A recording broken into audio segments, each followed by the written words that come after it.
Yeah, I'm gonna start the video right now. And Okay. yeah. Cool. So, hello, camera. I mean, you can start with what's your name? Yeah, my name's Cameron Clay, Where are you from?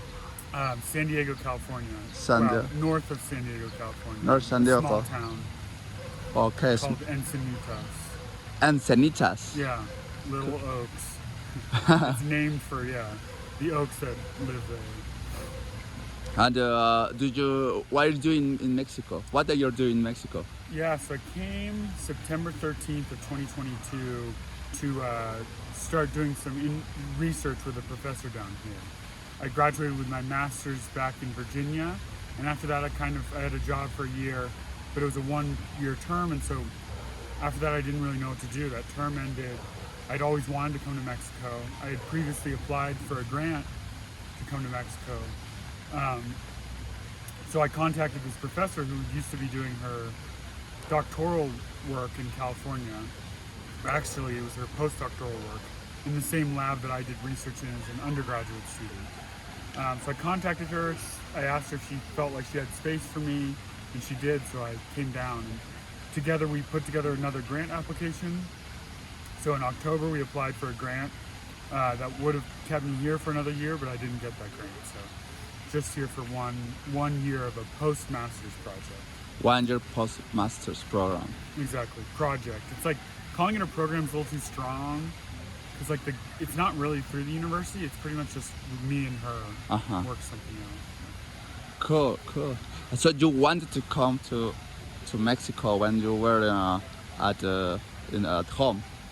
Oh yeah, for a long time. Why? Was it because the university here in Mexico, or just because? No, I felt like in my mind I always, kind of like you, I think, had that craving to live abroad, you know?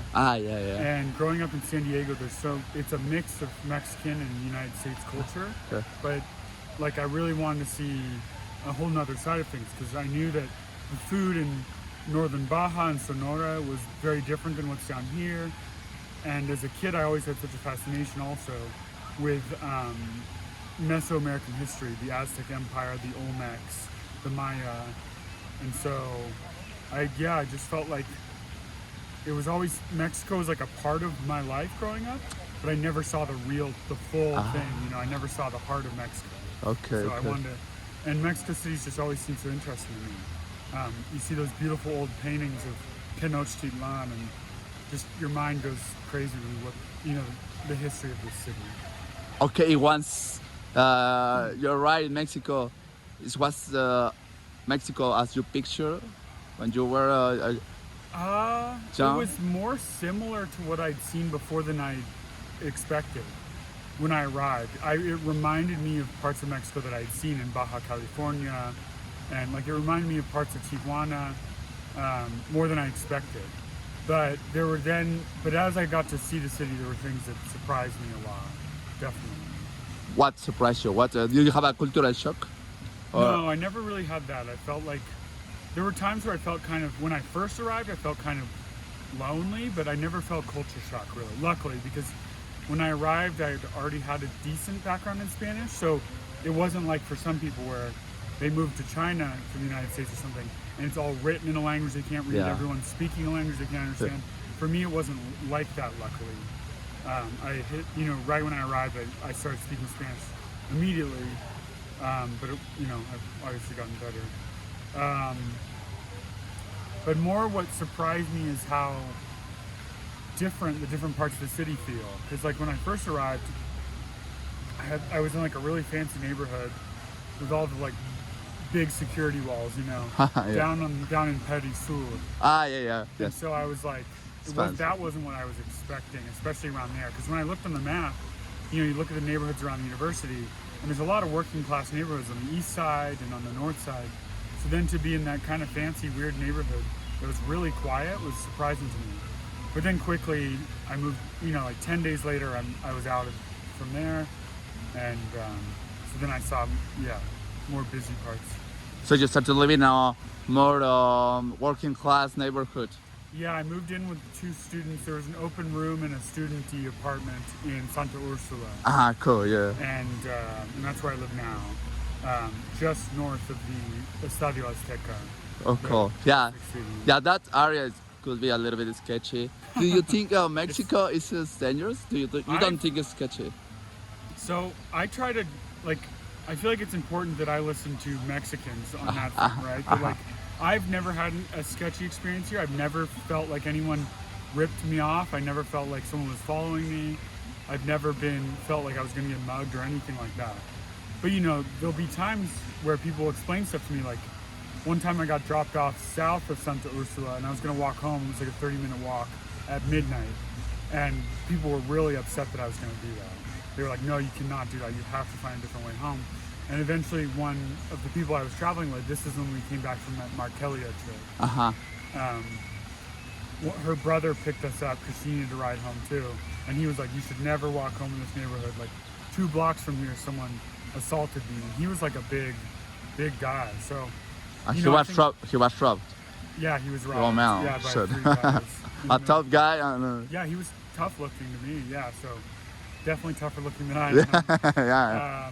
But I've never felt unsafe, especially in my neighborhood. I feel like I've walked 40 minutes through all of it at 2 a.m. and never felt safe. It's such a family-oriented. Yeah. That's one thing. Is there's almost always families out and about. It feels like in a lot of neighborhoods. Yeah. Up until pretty late, and so I always feel like the community's present, and so that provides a good feeling of safety. Well, do you think you can handle situations better than if you couldn't speak Spanish? Definitely. I mean, I still have a lot of things I want to improve about my Spanish. I don't like the word fluent. I have no idea what it means. You know, people use it. What would fluent mean? You know? Yeah. So I have no idea. fluent. Yeah. What does that mean? Well, it means. I feel like in Spanish, there's not even a word for it, is there? Well, it is a word of fluente. Oh, they do say it. Yeah, but yeah, it's I think just for example, probably as a non-native English speaker, I can say being fluent in English means speak perfectly with no accent, probably. Yeah, with good pronunciation, perfect grammar when you are interacting with other people. But I think that being fluent also means even though you don't speak with a perfect grammar rules, you can be fluent in your Turkish language. Okay, yeah. So there's a range of meanings for it. Yeah. I feel like people debate some people define fluent really broadly, and some are like the example you gave of perfect accent, perfect grammar. I've never met someone who spoke English like that, unless they were raised with 2 languages. Like I've never met a German or a Dutch person or a Mexican who like grew up their whole life in Mexico and learned English and had no accent. You know, almost everyone has some sign of their original language. Yeah, that's true. But do you consider yourself fluent in Spanish? No. No, I would say no. I mean, there's so many. But I have heard you before, and your Spanish is, at least for me, it's good enough. Good enough. Sometimes I think it is good enough to live here. Like I feel like most situations I can navigate relatively well, and it's gotten a lot better. But there's still a lot I'd like to work on. And like some days, I feel like I had a perfect day where I like understood everything and I said everything, expressed myself really well. And then I'll go days or even a week where I'm just like, I was just making a lot of mistakes, which is an important part of the process, but that's true. It's still disconcerting. Yeah, it happens to me too. When I speak English, I have had some days I feel like, man, I spoke all day English perfectly. Right. But some days I realize I make a tiny mistake. I know what is the grammar rule. Just I don't blame myself anymore. That's good. But I think I can improve definitely every day. But I mean, your English is very good. So it's usually I'm surprised. Yeah, it makes sense. I know exactly what you mean with noticing that you made a grammar mistake and then knowing you made the mistake of having made. I do that all the time. Just I don't.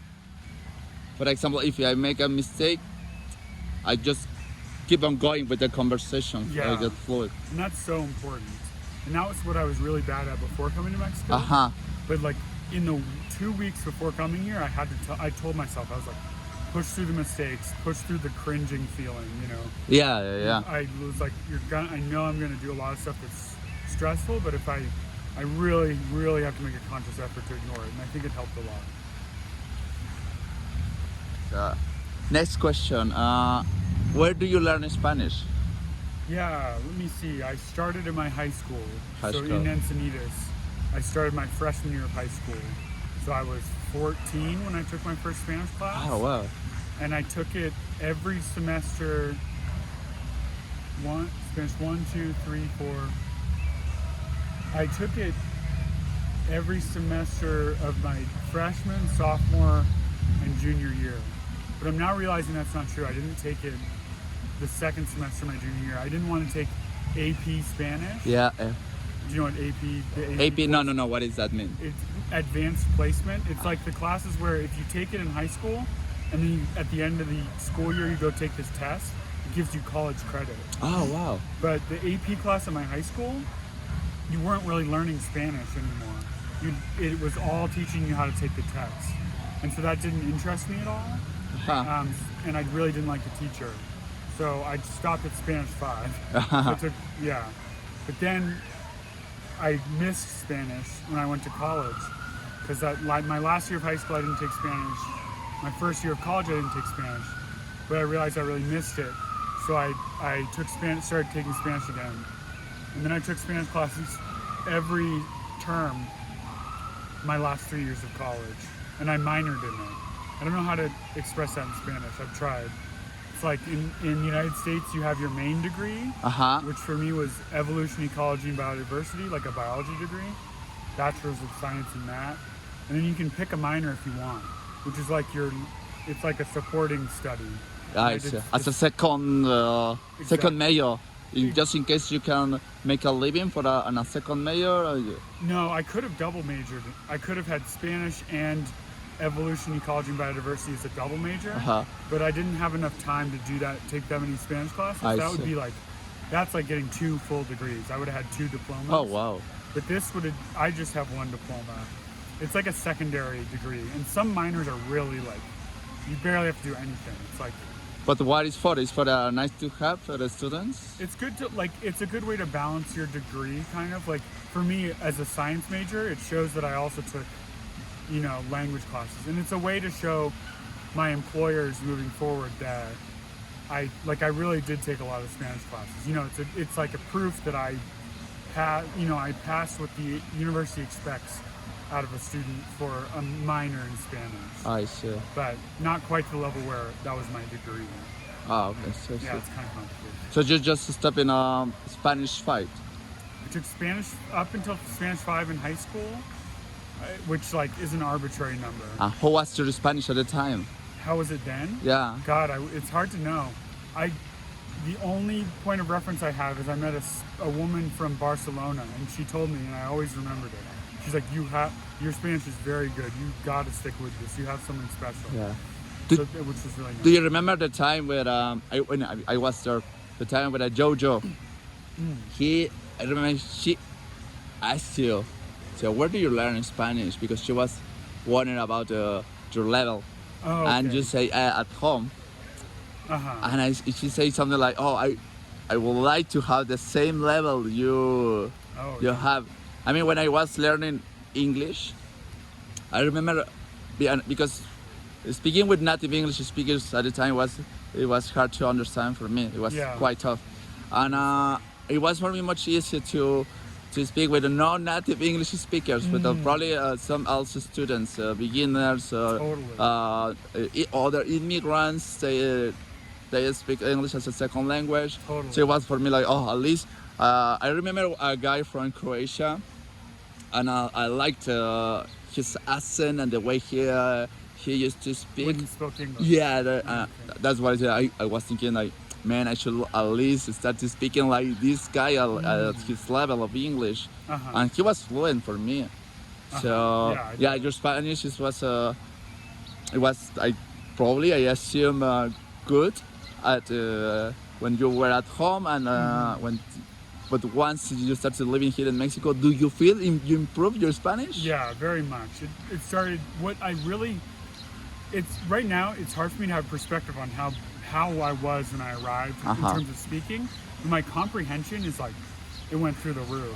That I really, really felt. Like now, like I went to a theater performance here and I understood everything. You know, there's obviously no subtitles, there's no breaks, no one explaining to me. I went alone. And I understood everything. And that would not have happened before I arrived. I would have really had trouble watching theater in Spanish. And movies as well, at least in Mexican Spanish. I could not watch a movie without subtitles and usually understand what's going on. Sometimes it's a bit tricky. Which movie? Like, I mean, I've seen a variety now. Most recently I saw Macario. Man, that's a really good movie. It is really good. Yeah. It was like, I kept getting it recommended to me, so I was like, okay, I have to see this. And it was great. Yeah, it was really good. What other movies? There was a Guatemalan movie, which their accent was close enough to Mexico that I could understand. I felt like I understood it. La Llorona, it's called. Which I know is a Mexican legend, but for some reason it was tied in with like the Guatemalan civil unrest. It's really good. Oh, cool. I wanna watch it. Yeah, you should. If there's any Spanish language movie I can recommend to anyone, it's that. It's very good. Do you think living abroad, surrounded by the locals, it's much easier to improve your Spanish? Yes, definitely. Immersion. When I first arrived, I was really good about like fully immersing myself. Like, I stopped reading in English. You know, I started reading in Spanish. I stopped watching videos in English, started watching in Spanish. I don't do that as much anymore now because I've gotten lazy. But yeah, definitely being especially now that I try to go almost every day to during the weekdays to like a speaking event. I feel like it's helped a lot. Because listening to people talk and working through Spanish problems by talking to someone else, there's nothing better than that. It's not the education here has been so much better than like what I was trying to do in between graduating university and up until I came to Mexico, where, you know, I wasn't taking Spanish classes. My Spanish was slowly getting worse, I felt like. And I was taking Duolingo. I was taking, what's that other one? Busu. Have you heard of Busu? No, but Duolingo, it's just... Yeah, very popular. Yeah, Busu costs a little bit of money, so it's less popular.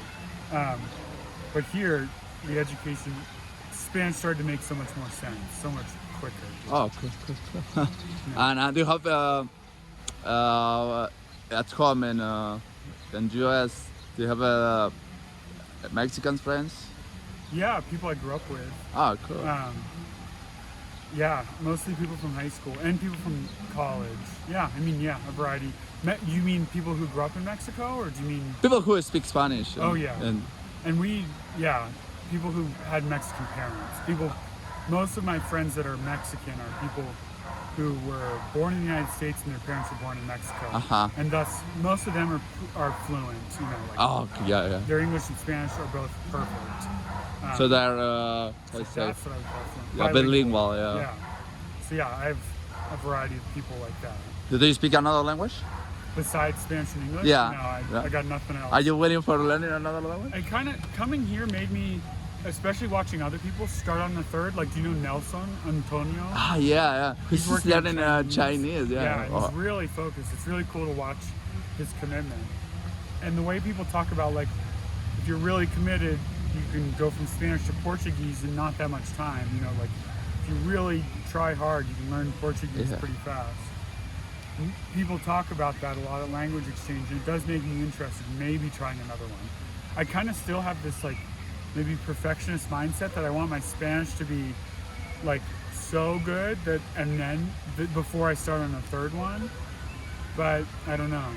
So now do you what's your goal in Spanish? That's what's hard, you know? How do you set goals when it's hard to measure your language comprehension? Yeah. You know, like, I feel like I met my goal here of, like, improving my comprehension and feeling like I can have a conversation with anyone. I feel like I'm there. There's a couple things I'd like to do better. I guess I do have goals, and they're really specific. It's like improve my past subjunctive or my subjunctive imperfect form. Yeah. It's a very specific conjugation that I've gotten a lot better at in the last 3 weeks for some reason, because I've just been thinking about it a lot. Which is learning in subjunctives in Spanish is, it's quite important. I mean, we speak with, probably when some topics, we're talking about, for example, love, economics, or background experience, you have to use all of them. It's really, subjunctive comes up in every conversation I know, for sure. And in English, I just learned that it does exist, but it's not so common. Like, a good example is, I wish you were here is the subjunctive, because you use the past instead of the present because of that subjunctiveness, that doubt about whether something's going to happen. It's just funny because we use subjunctives mostly with the emotions. Yeah. I mean, for example, you say in English, I wish you were here. Exactly. And it's mostly like kind of the close the same thing. But, right, exactly. Yeah. And in most cases, we don't have to get... Yeah, por ejemplo, ojalá estuvieras aquí, ojalá te fuera bien, ojalá me marques. And some of those are the imperfect subjunctives. But espero que llegues bien. Yes, exactly. Yeah. And it's cool that you understand it, because some people, for Mexicans, and it's natural, right? Yeah. A lot of people don't even think about what is subjunctive. Just like I don't think about like what's the past perfect in English. Well, do you remember Amy from Wales? Yeah. She was also studying Spanish, and she was committed to really learn. And one day she asked me a couple grammar questions. I was like, it was crazy. And I saw her notebook. I mean, the way I learn English, now I speak English, I can understand a little bit your mind, where you are in your journey. Totally. So I saw the notes, and I started to making for example, a grammar rule. Okay, so I say I noticed a pattern of subjunctives. The first thing I noticed was Mexicans, or Spanish speakers, would use subjunctives when we want to express emotions. Yeah. Or desires, or wants, wishes. Or wishes, Or like, opinions, right? Opinions also, that's true. Dudo que sea posible. No lo creo, dudo que... Yeah. Exactly. Yeah, so it's cool. I noticed that pattern because it's not like voy a ir or yo fui, which is you can conjugate in past, present, and future. Yo voy a ir, but in that kind of sentences, espero que puedas ir. Because it's... Ojalá hubiera sido. Hubiera sido. And so I noticed the emotion is impressed on the sentence. Exactly, and that changes, and that's why it's called, in English it's called a mood. It's like it's not time based, it's a mood conjugation. Yeah. Good description. Some languages don't have moods. So I know I have a tough question. You can skip or not. No. Have you ever dated with a native Spanish speaker? No. I've not dated that many people in my life overall. And I've not dated here in my time in Mexico. But do you think dating with someone who speaks the target language you're learning will help you to improve your... That's what a lot of people say. Yeah, exactly. Find a girlfriend or a boyfriend, and your Spanish is gonna get better a lot. Also in English, they say find a girl who speaks English, and you're gonna learn faster. Do you think it's real? Do you think it's possible? I don't think it has as much to do with the romance as people think, as it does that you're just gonna be around that person a lot, and then your Spanish is really gonna improve. Like my Spanish started getting a lot better when, Monday I'd do language exchange, Tuesday I'd go to the Cineteca Nacional, Wednesday I'd go play basketball, Thursday I'd go to the Institucional, and Friday there'd be something. So every day I had some friend I was speaking Spanish with. It's like the same thing in terms of, I think that it's mostly about whether you spend a lot of time practicing. But like having a girlfriend or boyfriend also makes you more committed, I think, to learning that language, right? Because you want to be able to connect to someone Yeah. better. But I feel that with friends. But then you meet people who have like boys who are dating here, and like they're not. Doesn't seem like they're learning that quick, you know. Well, to be honest, I have my point of view, and Yeah, I think. I'd love to hear it. Pardon? I'd love to hear your point of view. Well, I think it can be much easier, but I don't think it's real the solution to get. I mean, it's a beyond stupid flow. thing to do, right? I'm gonna go date someone just so I can improve my Spanish. It's like I mean, kind if of you a- think like that, probably just you're never gonna learn Yeah, because and you must be you're also committed to study hard. That's Yeah. what I think. Right. If you study hard, eventually you're gonna meet someone, and right. dating, romance, it's based on a connection. So Yeah. we interact, we speak. I can hear you. I understand what you say. So Yeah. that's the way our romance goes smoothly. Yeah, totally. But if That's your goal is just to date with because you want to learn English or Spanish, Yeah. probably you don't gonna get it Yeah, true. because you must be committed 'Cause then you're to. not as committed to the connection. Right? Yeah, and I yeah, think it's kind of an asshole thing to do. Right? there is no way to skip hard work. Yeah, I think you're right. Yeah, and some people are really talented at languages, and Yeah, they that's get true. to kind of skip. But yeah, you're right, and it's just stupid. Like, yeah, you shouldn't use dating someone as a means to something else. You know, as a way to get something else. You should date someone because you want to date them, not like, oh, I'm here in Mexico for 4 months. I'm gonna find a girlfriend really fast. So I can improve my Spanish, and then who knows what happens in 4 months? I might Yeah. just break up with her, but at least my Spanish got better, you know. But yeah, But in my opinion, it seems you are really industrious to study.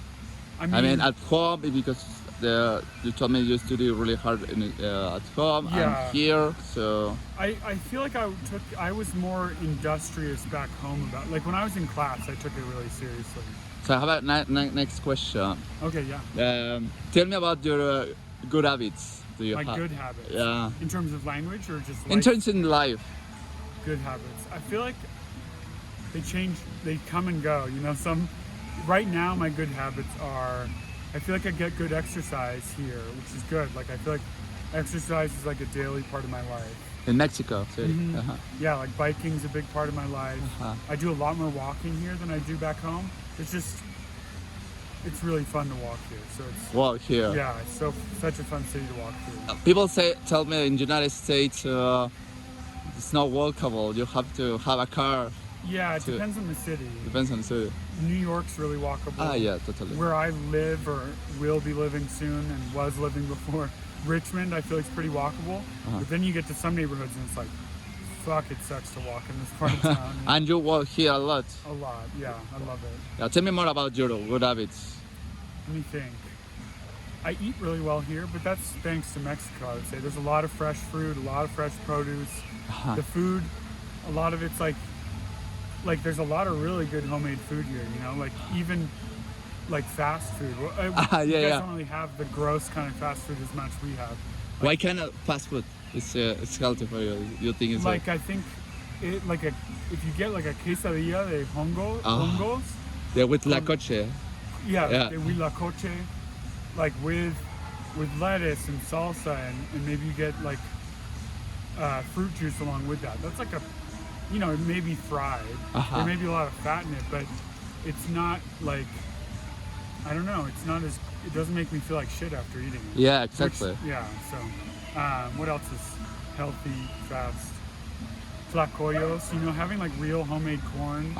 That stuff always feels like good, and it's, Which they'll put like an ensalada de nopales. yeah, on top. women they cook in front of you. Yeah, exactly. I mean, you see everything that goes into the process. So the food's really. So I've been lucky. Like, there's no Taco Bell here. There's no, and like McDonald's and Burger King are really expensive. So like. Have you eaten in McDonald's here, or do you skip? There's like nothing for me. I'm a vegetarian, so that's part of the problem. Cool. All they have is fries. So I have eaten their fries once in a while when it's the only thing I can find. Tell me about your vegetarian experience here in Mexico? It's been good. When I first arrived, I thought in the same way that I told myself, okay, I'm gonna have to set aside my fear of having difficult social interactions and just dive in with my Spanish speaking. I tried to set aside my vegetarianism. I tried when I first came to put aside the stigma I have in my mind for eating meat, but I failed. I initially was going to try to not be vegetarian at all, but I couldn't do it. You wanted to not be vegetarian in Mexico? Yeah. Because you wanted to try the experience? Yeah, I wanted to have the full experience, you know? Ah, and wow. there's such amazing, like, tacos al pastor, tacos de suadero. Yeah. Everything. Birria de res. Yeah. All that kind of stuff. But you couldn't? I couldn't. It's weird. It's like a religion. Ah, that's It's weird. cool. And it's not even, I wasn't even raised with it. It's just How long you have been vegetarian? 20 years now. 20 years. I started when I was 7. But being honest, do you think you struggle too much to being vegetarian here in Mexico? Do you think it's possible you have a normal life and you can? Yeah, I think so. Especially in this big city, there's so many options. And for me, it's very possible. I cook a lot, so that makes it very easy. Especially because the produce here is so amazing. You know, you just go to the tianguis on Sunday, and you can just like buy a kilo of really good mushrooms. And Can you explain to the camera what is a tianguis? Yeah, tianguis. It's like it's hard. It's like a farmer's market, but not expensive. It's like a farmer's market if the prices were reasonable. You know, it's like a big outdoor market where, you know, in my neighborhood on Tuesdays they shut down the main avenue. Like cars can't drive through, and they have the big red canvas tents that go all along the street, and so it's people selling used clothes, a lot of really great fruit and vegetables, toys, motorcycle parts, all sorts of stuff. Yeah, that's good. Depending on the tianguis, some are kind of specialized. Yeah. Like the one that I go to most, it's down, what's that street called? It's every Sunday over by, right by the university. It's como Avenida de Imán. Avenida del Imán. Yeah.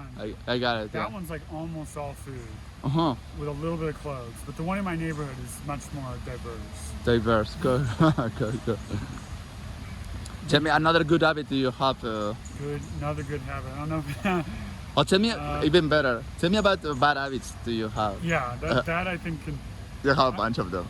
Yeah, I'm trying, because those things are the things I think about more, right? Sometimes when I'm at work, I'm not so focused on my work, I feel like. I let little things distract me a lot. And sometimes, like, if I just wake up feeling kind of funky, sometimes I'll basically go to work but take the day off. Like, I will screw around and do nothing productive, you know? Like, I'll waste the whole day. What things distract you? Like if something's going on in the lab, like if people are, like if there's like we had the earthquake drill the other week, right? And after that I was like, well, I'm just not gonna do anything today. You know, I got like, my flow is interrupted by the earthquake drill, so I'm just gonna not work. And then the next day there was an actual earthquake, and so I was like, well, if there's an actual earthquake today, I'm not gonna work either. So sometimes that kind of thing happens where I'm just bad at stringing good days together when it comes to social media distracts you? Not so much, because I only have, I mean, Twitter kind of distracts me. I let Twitter distract me, but for the most part, I don't have an active presence on Facebook. I never use my Instagram. Why not? I never really started. When Instagram started, it was all about photography. And I didn't like taking photos of myself. And so I never got into it, and then it got bigger, and it just feels like one more social media distraction. I don't like feeling like I have to have everyone know where I am and what I'm doing all the time, because like then it becomes an addictive process. You know, yeah, some people it post is. their Instagram stories like every day. I may guilty. I would be really, you know, I would fall really deeply into that. Like when I was big on Snapchat, like I was really like boom, boom, boom. I need to check it every time. And so yeah, a lot of those apps are designed to be addictive, and I know my tendencies when it comes to addiction of social media. So I don't want to. There's no reason for me to add a new one if I can just avoid it. You know? And yeah. Okay, cool. That's nice. Bad habit that you just keep.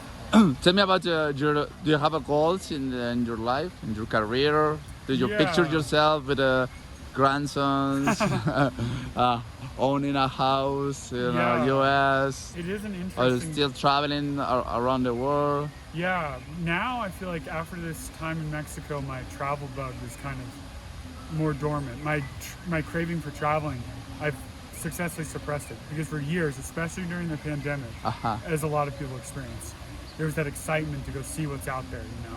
And so once the pandemic started to get less dangerous, I was like, all right, now's the time for me to go to Mexico, you know. But goals, that's what I really have to define now because now I feel like begins the rest of my life. I don't think I'm going to move to a foreign country again unless something really big comes up. I see. I don't think I'm going to, get up randomly and go on a 1-year vacation or anything. I don't want to rule those things out, but I don't feel like that's going to happen. So now I do feel like now is my career, because I've never done that. I've never really had my career. And carrera in Spanish is a little bit different, right? Yeah. Because carrera is like what you study, but like in American English, career is kind of like the jobs that you've had. Yeah, the major and when you start to working. Exactly. And I've never really had that. I went high school directly into university, then became my grandmother's full-time caretaker or part-time, and then full-time. And then I went to university for my master's program. Yeah. And then I had a job there that was just kind of like a 1-year continuation of my master's. And I came here, so I've never had that like real 9-to-5 non-student life. So now that begins. In terms of goals, I just want to have a really big impact on forcing the United States to use its resources towards making the world a better place in some way. Probably mostly towards conservation, but a big reason why I came here to Mexico was because I feel like people should, in the United States who have access to good education, should be good in at least 2 languages. And we have such a horrible immigration situation going on in the United States right now because of the United States government, not because of the people that are coming, not because of lack of resources, it's because of the choices being made by politicians. And I really am tired of that, and I think it needs a change. And so I kind of have a goal of somehow combining issues with international relations and conservation. Like I've thought a lot about, there's some really cool organizations that do stuff down on the border with working with organizations on both sides of the border to make the border not only safer for people, but to protect the natural environment there. Oh, cool. Yeah. The border wall causes a lot of issues for migrating animals and for tribes that live on the border. It divides their land and it's horrible. So there's a lot of really cool stuff going on with that. But that's kind of one little dream. But my big dream is, have some kind of conservation impact, fight climate change, fight the United States government's lack of action on climate change. Would like to work for the Greenpeace or another ONG? That used to be my kind of big dream, was Greenpeace. I feel like I've gotten more into wanting to do things that are more kind of small, like just this town, like a small one town's, mutual aid kind of oriented group, or like sometimes those national organizations lose touch with what's important because of how big they are. Did the lighting change? Yeah, a little. I'd love to spend some time with an organization like that. But whatever I can do to hopefully make a real impact in people's and the lives of people and the lives of organisms and nature. Cool. Okay, is this your first time living abroad? That's what I understood. Yeah. Do you have ups and downs? Yeah, for sure. How do you handle your ups and downs living abroad? That's like the big question. Yeah. Honestly, people here are so supportive and nice. Like when I first got here, I was a little bit lonely, but like once I got into my lab and then once I started coming to language exchange, that was only a month and a half after I arrived. Cool. Things got a lot better. The really hard thing has been my health. I don't know what's been going on. I've gotten this mysterious health thing where even right now I feel this weird pressure on my brain, which goes away whenever I leave the city, which makes it really hard because it makes me want to leave the city, even though I love the city so much, you know? So that's, what I try to do is find distractions. Whenever I'm in a down place, it's best for me to find productive distractions because a lot of times when people are down, Which one? what kind of productive distractions? Mostly language exchange Cool. or trips on the weekends. You know? Cool. Like whenever there's a couch surfing trip that goes to another state, I'm almost always there. You know? Cool. Like we went to Puebla, or it was actually Veracruz. Veracruz, when Orizaba. Yeah, Orizaba, it was a nice trip. Yeah, it was great. And so I was immediately on when that happened. And same thing to Markelia. So I think it's really good to, when I've been down, what's helpful is to find productive distractions. Like not, because it's really easy to get distracted by things that comfort you but don't make your life better. Drugs, alcohol are probably the worst examples. Yeah. People use those, and I've used those. You have? Yeah, I mean, I think I've self-medicated with alcohol when I've been really down, but usually because it's a depressant, it just like makes things worse. So I don't really self-medicate that much, but I definitely do it with food. Like when I've used like food as a way to fill like pain, you know, like I've just eaten 4 or 5 meals a day instead of like a healthy 2 or 3. I see. But so I've tried more, it's been more helpful to find productive distractions. You know, like when I got really sick, I was like, okay, next weekend, no matter how I feel, I'm gonna bike to Cuernavaca. So I was like, I just need something to look forward to. I'm gonna leave the city, I'm gonna do that, and so that was good. Have you make good friends here in Mexico? Oh my God, yeah, of course, yeah. I mean, yeah, you've been one of the most enjoyable people. Yeah, cool. Thank you. Always love you. Yeah. I mean, yeah, what an incredible group we have. You know, we're so lucky to have. Yeah, that's true. That's true. At Language Exchange, Ella, you, Rodrigo, Adrian. Those are my closest. Valeria in my institute. She works. She works at the institute as well. Sazón. Yeah, it was a funny coincidence that we both go to Language Exchange. The Mexicans, the Chilangos, and I guess Valeria is from Guerrero, so she's not Chilango. Can you describe what is Chilangos? Chilangos are people from the city of Mexico. Not sure what its etymology is, like its origin, but I don't have idea either. Yeah, I don't know either.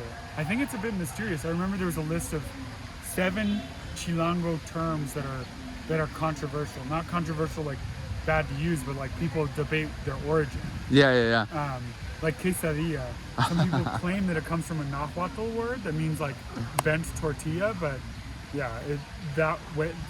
to explain why in Mexico City a quesadilla doesn't need to have cheese, but it seems like that's not necessarily true. What do you think about the diversity of food in Mexico? Oh yeah, it's amazing. I mean, it's just amazing.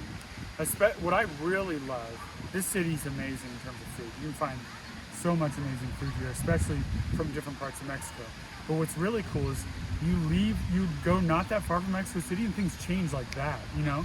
You go to Puebla and suddenly all the al pastor is more Arabic style. It's like less enchilada. It's like very light colored.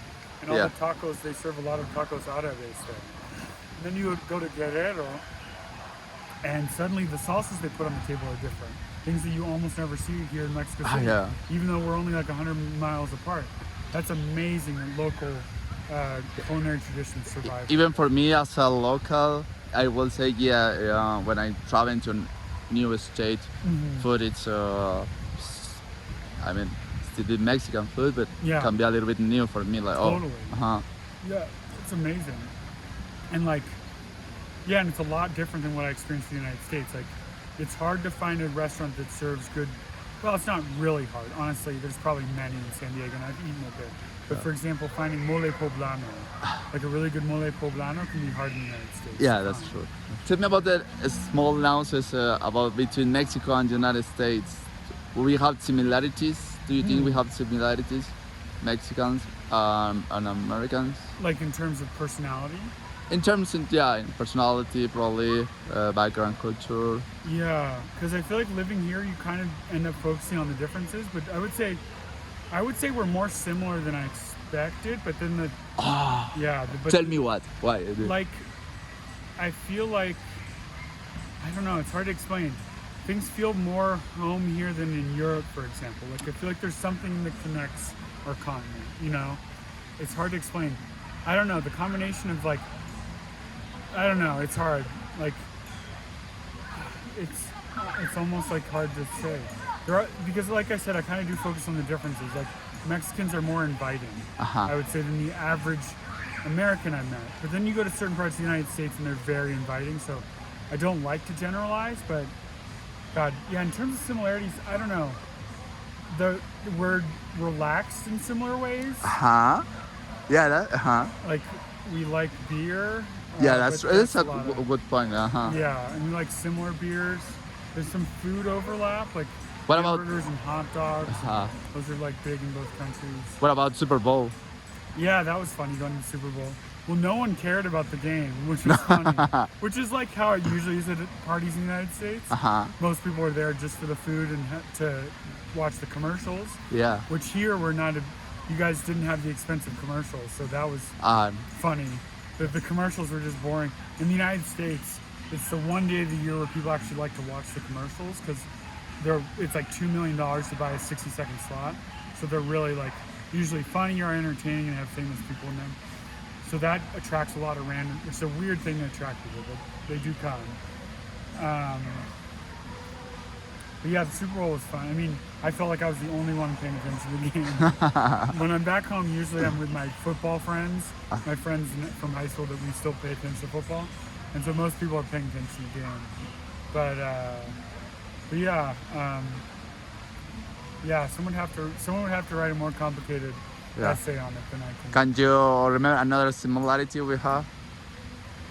I feel like driving culture is similar. There's Driving an interest in racing, and the streets are kind of shitty here, like they are in the United States. You know, like there's a lot of trash in the streets. There's a lot of broken down streets. There's a lot of janky cars. Also in the United States. Oh yeah. I never imagined. Yeah, it depends on where you are. You know, if you go to some big San Francisco, they take pretty good care of the streets. But Richmond, even New York City, like yeah, a lot of the. Have you been in New York City? I have never been. Oh, okay. I'm expecting to travel to the United States this year after cool. October. Wow. You have your visa? I applied for my visa. Oh, cool. So you have your appointment upcoming. Yeah, it's so ridiculous how hard that is to get. That's the United States fault. It's okay, no pressure. I mean, now Americans coming here and it's okay. Yeah, right. You can experience us, the United States through us. Yeah, actually, speaking with many Americans, I picture the United States because, for example, for me, you are a window of an opportunity to learn about another country I have never been, and probably at the moment impossible. I mean, it's hard to get into the United States. Due to I need money and in time. It's just funny, but it's much easier for me traveling to Europe than traveling to the United States. To a country that's just to the north of Mexico. It's ridiculous. But it's okay. I mean, I feel it's okay. Before I wasn't willing to visit the United States because I used to think like probably Americans, they don't really like Mexicans. I used to think. But yeah, once I started to interact with Americans, I changed totally. Yeah, I mean, you've met some really good ones. Amy is like such a warm and good person. Definitely. So she's a really good introduction to the good side of the United States, you know. Yeah, and also she's knowledgeable to many different topics. And she cares a lot about, and that's because she listens. She's a really good listener, you know. She pays attention to people around her, so she's learning stuff from people. But yeah, I can understand that. Are you religious? No, I'm not. I saw that question. No, I wasn't raised religious. My grandma on my mom's side, my mom's mom, was very Catholic. So I've been to Catholic church maybe 50 times. But no, I'm not religious. But I'm not. I used to call myself an atheist when I was a kid. I don't identify as an atheist anymore. But do you believe in destiny? Do you believe in luck? Do you believe in what do you believe? I believe like that if there is a God or a higher power, that their mission for us on Earth is to make it a better place for other people. And so that God, I think, doesn't care as much about whether we pray to them or not. They care about whether we serve the poor, whether we help people who have less power than us, whether we help creatures that have less power than us, whether we are here to make the world a better place or whether we're here to exploit people. Huh. So I think that, I believe in a lot of what Jesus Christ preached. He mostly was focused on helping the poor, taking power away from the powerful, calling into question systems of power. And so I think that if Jesus Christ is God, I think that his main focus was for us to make the world a better place. So yeah, I believe in life having reason and creating your own reason in it. And people can have different reasons, but I think everyone should try in some way, little or big, to make the world a better place. Oh, that's beautiful. Yeah, because I don't want to, not everyone has to try to transform the world. Yeah. You can do little things like just... Yeah, in your field, you want to make the environment. Yeah. And I cool. want to incorporate, because some environmentalists focus too much on the environment as if it's separate from humanity. And I want to make sure that we're taking into account the communities affected by environmental change as a big component of protecting the environment. Like, the fact that sea level rise is going to really hurt people in low-lying areas here in Veracruz, Tabasco, Yucatan. We need to make sure that when we're protecting the environment, we're protecting the people in that environment as well. So. Well, thank you for to see that kind of my country. Oh yeah, it's super important here. Did you go, there was a documentary that we went to on a Tuesday at the Cineteca Nacional that was showing how much sea level rise is affecting the community in southern Mexico. That was part of why I made that connection. Just for the end the interview, tell me about a good advice or pieces of advice about learning in a new language. What did you recommend? Yeah, I feel like people have a lot of sometimes foolish and romantic ideas about how language learning works. Like, I'm going to move to Germany, I'm gonna just surround myself with German and then it will come into me. And I don't think it works like that. I think because people have the same kind of thought about how I learned Spanish. They think I showed up, I didn't know anything, and then I suddenly got really good. And that's not really what happened. I studied for a really long time, and then I came here, had those tools, and I didn't speak so good when I first arrived, but I got a lot better because I had that foundation and was able to build on it. I think it's really important to take classes and build on a foundation. It's really important to start there. Yeah, I'm agree. You said I agree. Yeah. I think it's really important to take at least a month of classes before trying to force yourself to do anything else besides that. Like, it's good to, during that month of classes, like maybe if you want to learn a language in a foreign country, you move there, start taking classes, and then also at the same time start going out to language exchange events and stuff. I think that's fine, but people who think that they'll learn a language just by moving to a country, I don't think it works that way unless you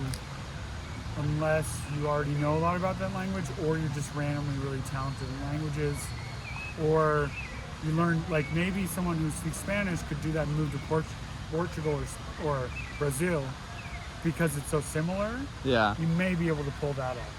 But like an American moving to Beijing and just being like, I'm going to immerse myself in Chinese, I feel like you have to take those classes. So do you think, for example, you are living here, it's important also to start to speak English for some people too? So it's not necessarily you have to, all the time, no, I came here to speak Spanish. I don't gonna allow myself to speak English anymore. I think it's good if you can do that, avoid speaking other languages, but I don't think it hurts that much, Like sometimes if I go to like 3 language exchanges in a row and I only speak English, I do feel like sometimes my Spanish starts going down. But no, I think it's, once you reach a certain level, it's fine to mix in other languages. But I think the weeks where I've been like, damn, I've been only speaking Spanish, I think it really does help. If I was like, wow, I went to an event and no one spoke English. And then I went to another event and no one spoke English. and then I went home and I watched a movie in Spanish, then it does kind of feels like the gears really are well greased and start moving. Yeah, I have got the same feeling when I got to a language exchange. I speak English. I return at home. I read up my book, or I watching something on Netflix and on English. Yeah. And it feels like, oh man, I feel more English speaker than a Spanish speaker. Totally. Yeah. So I do think that does help. Cool. I think it could be everything. So thank you very much. Thanks, Claudio. Yeah. So I'm gonna just end up the video here.